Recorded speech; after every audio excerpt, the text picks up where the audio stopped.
So of course we're grateful for the start. We know that it's hard work every game, and it's just momentum. We try to keep the momentum. It's important to get in the flow, and that's what we try. So of course you can be happy after a win, but I'm a coach that I'm very fast back in my business and very fast back on focusing on the next game. And the next game, your first home game in charge against a certain Manchester United. How much are you looking forward to, first of all, the prospect of taking a team against a side as big as Manchester United, but also walking out at the stadium for the first time? Yeah, I'm looking forward to meet our fans, because in the end it's about making them proud, wearing the Seagulls colours, and it's our responsibility from my staff, from my players to bring like an intensity and energy on the pitch that transports like to the supporters, and we try to do this, and we try to make them a present with a win. But of course we know that we have a tough opponent, and Manchester is one of the best, the individual best club in the Premier League. They have like great players, they have a great coach, and it will be a big challenge for us, but we are looking forward to face it. Let's talk about team news. Is there any injury doubts going into this one? I also wanted to just see if you've got any timelines on players returning, the likes of Purvis, Evan, Tariq. So they were all in training. We have to wait now today and tomorrow how their rehab and the training continues, how they adapt the intensity, and then we will see if they will be an option for the squad. But I'm very happy that these three players are back. And Jorginho Ruter has added to your squad this week. How excited are you that he's part of Brighton now and part of your team, and what can fans expect from him? And also, is he available as well for the weekend? So also for him we have to wait how he adapts. But he had some games already in the preseason for Leeds. He's a little bit German. He's a little bit like also from UK and a little bit French. So there's a mix of everything inside his character. He's laughing a lot, and I think he's integrated. It will be integrated fast in the group, and that's the most important. And then on the other side, of course, I'm convinced that he will help us on the pitch by his like attitude working against the ball, by his quality in possession. He has something special, and I know him, or I knew him since he played for Hoffenheim. I followed his way, so there will be a big player for Brighton, and I'm really looking forward. I'm happy that he's here in the squad. The youngest ever Premier League permanent manager, 31 years old. 7 of his players are older than him. This is a fascinating dynamic for the dressing room, because he's got to go in there. He's got to tell people like James Milner what to do, who's played 23 Premier League seasons, by the way. How fascinating is this to you? Have you been impressed? Because that was a result that stood out. Yeah, it did stand out, I should say. And, you know, Brighton do the homework really well. We've known that now for, you know, a number of seasons. You know, as soon as Graham Potter goes, everyone thinks everything's going to fall apart. The Zerbi comes in, makes them, you know, they finish higher, they finish in Europe. So they've done the due diligence on this manager, and I'm sure he seems to have them all on side right away. You know, James Milner, I've heard him waxing lyrical about what he thinks of him, and I thought this was an excellent victory. It's never easy to go to Everton, certainly the first day, and to go and, you know, sort of make it look extremely easy. Whether that was a poor Everton side or a real good Brighton side, I think what we're going to see tomorrow is, you know, is where Brighton are at, and similarly where Man United are at. You know, where do we think they're going to end up this season? But very exciting. They've made some really good signings. You know, the boy in Sherwood playing left back as a right footer, played a lot of games on right back. One who really excites me, and see what he does this season. They've just bought the boy Minter from Newcastle. I know from all my friends in Newcastle that they were really disappointed to see him leave, more than probably Anderson going to Forest. They were really disappointed to see this boy go, and I think in the first half he showed that why. We were talking off camera about messaging. When a new manager comes into a club, how quickly he has to either he can win players over or lose players. It looks like he's won them over really quickly, doesn't it? Yeah, I mean, because obviously when, you know, you're here and you think, you know, 31 years old, oh, what's he going to be like? You sort of, you got them questions, and then you think, actually, this was quite good day. Then it goes into a week, then it goes into a month. Then you're at pre-season, you're thinking, actually, this fella knows what he's talking about. He's helping me. He's making me a better player. You know, he's helping the squad. He's bringing in really good players. And you trust him. And then the trust starts to build. And I think when you look at, as I said, you know, every sort of interview what any of the older players of his team have spoke about, they've spoke really highly of how he sort of, you know, takes his sessions, how he communicates and everything else. So really interested to see where this goes, you know, and what happens with Brighton this year. And I'm looking forward to tomorrow, because I said this will be a good test for them at home. You know, they lost to United last year, but I think obviously that had a lot to do with the Deserby stuff and them being last game of the season. So absolutely. I think this is going to be a true test for both managers, really, to see where both teams are. Yeah, on that note, let's hear from Erik Ten Hag, who has praised last weekend's match winner, Joshua Zirkzee. Hi, Erik. First place to start, the team for this weekend, anyone unavailable? And what's the situation with Victor Lindelof? There's a bit of confusion about his situation at the moment. There's no confusion. And he has an issue on his toe. So hopefully he can return quickly, but he's not available for the weekend. Whereas also we have some, but I think we know them, Tyro Malasia, Rasmus Højlund, they are not available as well. There's obviously a lot of Luke Shaw, of course. Sorry. There's obviously a lot of talk at the moment about transfers with the deadline approaching. Manuel Ugarte has been spoken about a lot. Are you hoping to do business before the window? Just be patient. Just sit, wait, and we're working, of course, very hard, and we will always try to make the best squad possible. So we have a couple of days. The approach will always be improve. So as long as we have the opportunity, we will look for it. But in this moment, I can't tell any news. Have you been happy with the business so far? Yes, I'm very pleased. It is showing we're going in the right direction. We know as a club we have to catch up, but I think it shows our ambition, the way we want to go. So I think we have done good business, really very good players, quality players who will contribute to our squad, to our quality of the squad. Erik, you talked there about patience. I know the Ugarte deal has been a deal that both the club and the player has to be very patient about. Does it show the merits of that approach, assuming you do complete this signing in the next couple of days?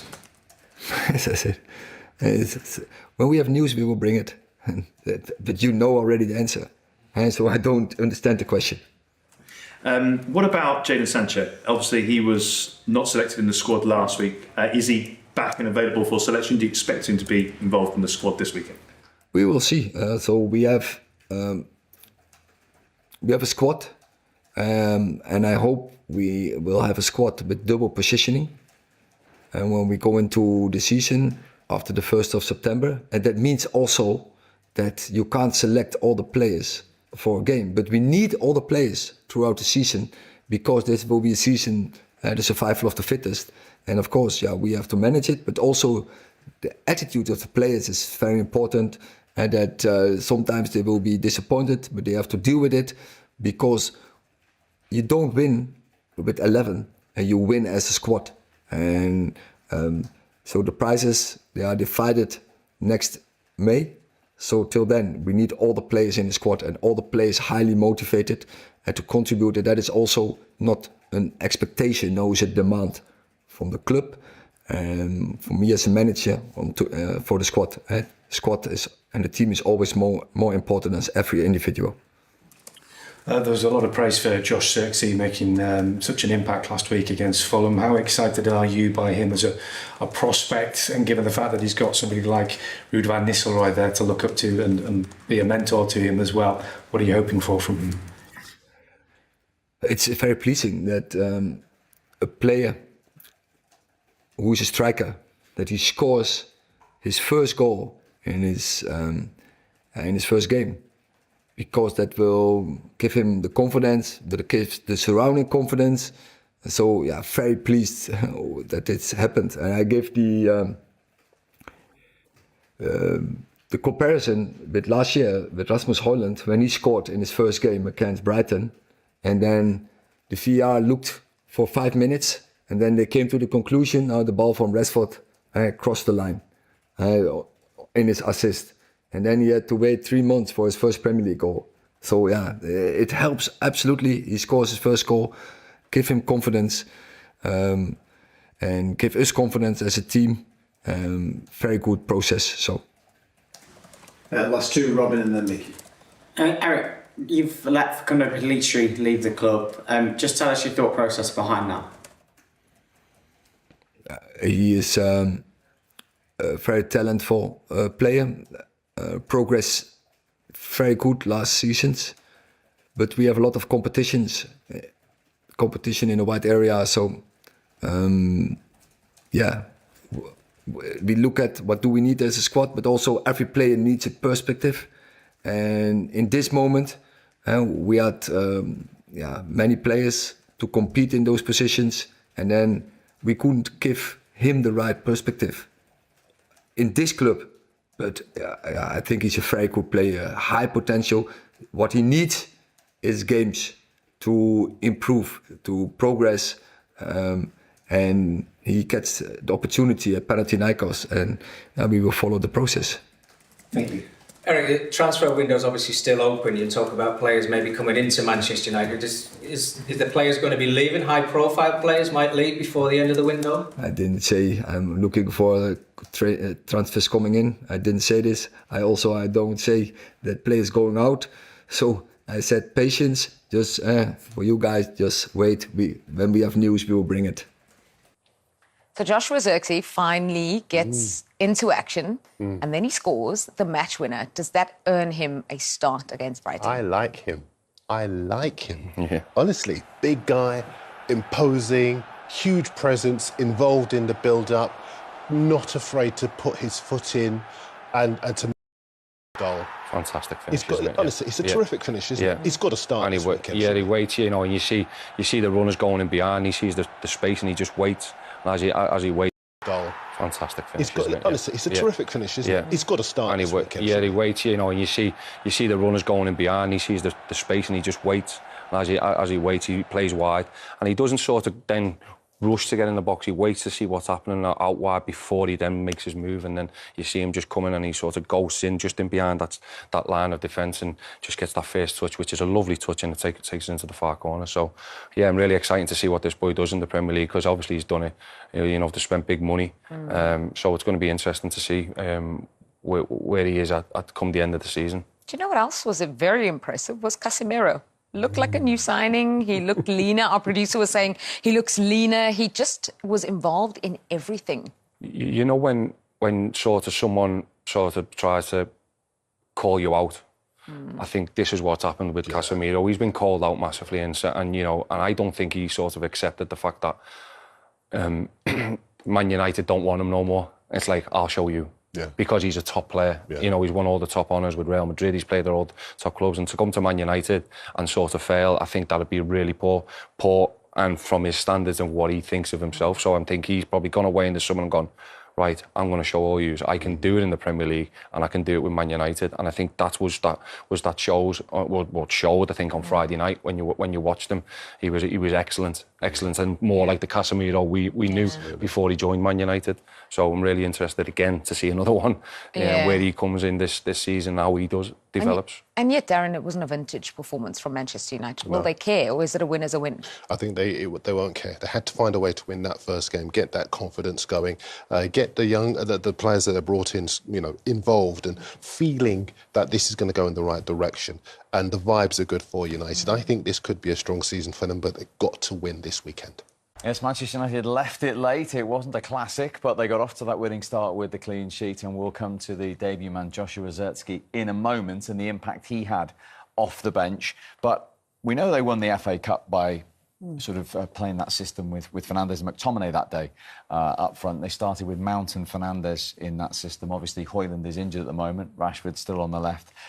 Was that a surprise for a team like Manchester United at home to begin a Premier League season? Especially in your first game. You know, the fans want to come.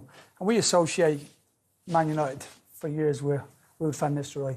yourself, York and Cole, like are proper strikers, 2 or 3 top strikers. So to have 2 midfielders playing up top, I don't think it's very exciting for the fans. But then he signed this guy. I probably was never going to start him because he just came this summer. So, but he came and made a big impact.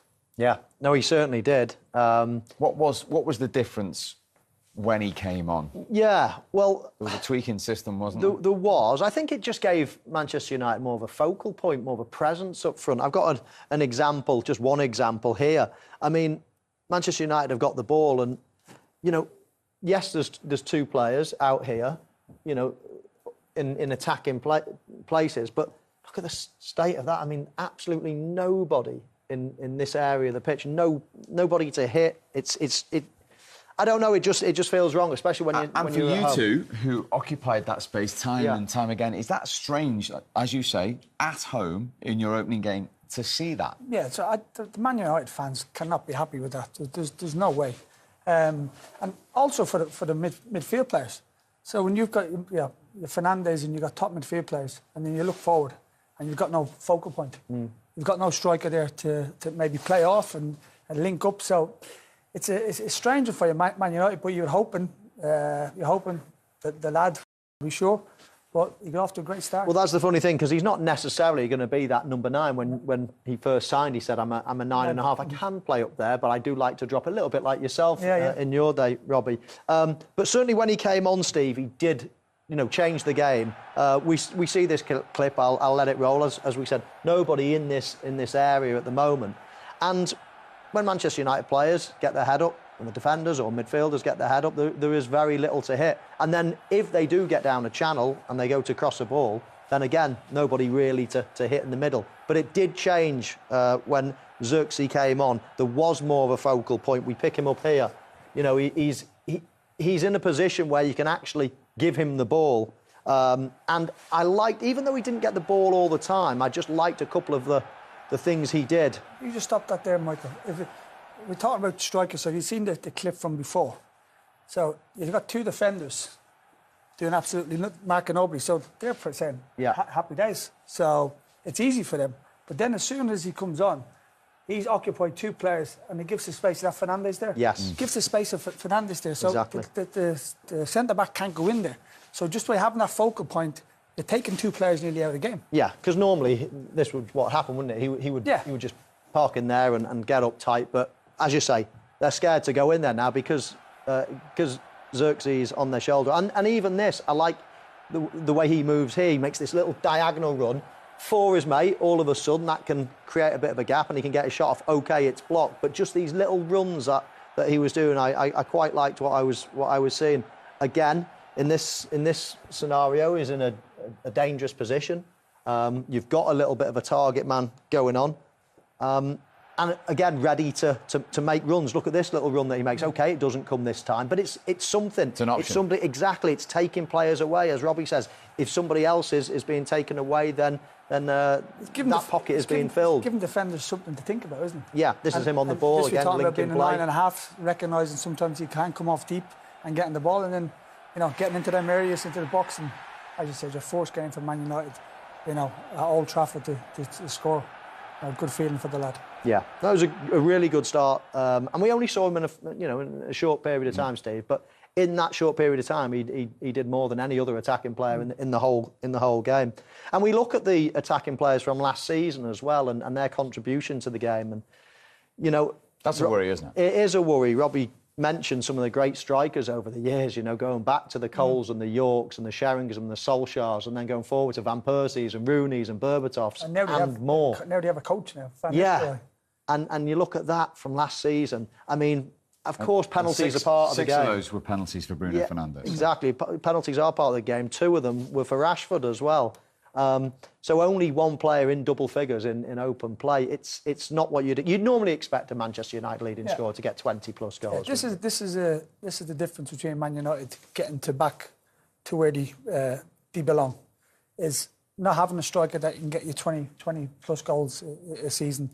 They spend a lot of money on Rasmus, but he's still young. It'll kind of take him time, a couple of more years to kind of Can he get to that 20 goals? At the moment, I'm not sure. He still has a little bit long way to go. So they're really missing that real number 9 that causes problem for defenders. Yeah, and there's players out there, but when Manchester United move, they have to go and move and get the best. Yeah. You know, they really have to. There's no point messing about spending 30 million, 40 million on someone that they're not that sure about. Of course, they've taken a bit of a punt on Højlund, you know, because he's not the finished article now. He's going to develop into it. Xerxes only young, and what was he, about 36 million? So they've taken a chance on a couple of players there, but I don't mind them keeping the powder dry, waiting for the absolute right one, like they did with Wayne Rooney, then going to break the bank and get someone for the next 10 years. At the moment, there's probably no one out there that they really fancy. There are people available. Or afford. Or afford. So it's a problem area. And as you mentioned, it just doesn't feel right. Switching the television on, watching Manchester United, first game of the Premier League season, looking at it and thinking, where's the centre-forward? No centre-forwards on the pitch. But anyway, got away with it. Good start to the season. And see how he compares to other players, well, in his position. Exactly. So Matthijs de Ligt here again against other centre-backs in over that same time period. He excels again in a lot of these sorts of metrics. His possession's a lot higher. Obviously playing for Bayern Munich, he's playing more passes than 96% of those players. He's naturally quite a front-footed, almost aggressive defender. So you can see his blocks, clearances are high there. But ultimately, really, I think it's those aerials that he's going to win. So you talked about Declan Rice, but actually you see De Ligt against other centre-backs, he's 84% in the aerials won. And in the final third, so getting forward from set pieces, he's 95%. So winning more in the opposition box, mostly from set pieces. It was noticeable at Bayern Munich last season. He played, I think, kind of half of the minutes. So even though he didn't have as many minutes, he was still the most kind of frequent attacker, winning headers in the opposition area. So I'm looking at all those stats, and look, they're all wonderful. Apart from that one, 25% fouls committed. Now that suggests to me, I don't know if you're right, that suggests to me he stays on his feet. Is that correct? I would say so, yeah. So he's, again, it's a very stylistic overview. So even though it's 25, it's a lower number. It doesn't mean it's a bad thing. As you say, that almost committing fewer fouls is good, and that he's staying on his feet. He's getting in there, he's making those blocks, but not necessarily over-committing into the fouls. How do you compare it to across the leagues then? So at the minute, you can choose different samples to compare against. So this is 10 years of top 5 European league, but you could compare just within the Bundesliga and say, how did he perform within that league last season? And the numbers would just be different. Do you find the leagues change much comparing to each other? Do you find that some leagues are, percentage of passing some high and some to there's aerial challenges more in different leagues? Definitely. So we'll maybe see a little bit later with Jan Cooper Minte, who's come from the Dutch league, Eredivisie, and there's a lot more kind of offensive metrics. They dribble more, they carry the ball more, and that's something that a club would take into account a bit more. So they may change the metrics, change the kind of comparison points that they're using. But well, let's take a look at how De Ligt compares to players that are already playing in the Premier League and see how closely he may compare to them and who's he's like with regards to playing style. Exactly. It's the big, popular, classic centre-backs here. Got Romero, got Van Dijk, Konate. Now, naturally, this has some kind of team bias to it. They're all playing for the top teams. They're in possession a lot of the time. He's playing lots of passes into the final third as well. Again, players who are going up for corners. So you're narrowing it down to those 9 metrics that we've chosen for centre-backs here.